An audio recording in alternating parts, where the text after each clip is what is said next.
Hei te pō nei whakawhiwhia ai te pāmu Māori toa o te motu ki te ipu ahuwhenua Māori. I kōrero a Hinerangi Goodman ki ngā rōpū e toru kei roto i te whiringa toa mō taua ipu. Koe nei te taonga o ngā taonga kua roa e ka hawhakataetai hiana e te hunga kai pāmu ahuwhenua. E hia haora noa kai te toe, te rapea e ki te ai he kāinga hau mōna. The 5 key criteria that they're judged on. It's on their leadership and their governance. It's on their financial performance. It's on their environmental performance, their development of their staff and their infrastructure on the land. Tēnei me te whakapiripiri i a tātou ngā tāki pāki i roa anai ngoro takanini.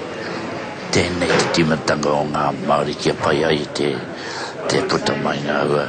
Tātou katoa. I te pōnei, tata ki te onorau te kaute o te hunga ka tae mai ki te whakanui i te kaupapa. Arā, he mahi upoko whakaru, hei tā e tahi. He mahi ua no te me kare mātou te tino mōhio he ngā āhuatanga e pirangi te committee, ngā judges i haranei.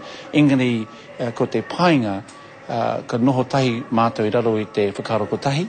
Me peni tako kora ka wātu te Māori e ahuwhenua ana. Engari nā roto i tēnei āhuatanga o te ahuwhenua, whakataetai, ko tae mai te kaupapa ki roto i tēnā rohe, a kaore hā ki roto i a mātou o Ngāti Porou.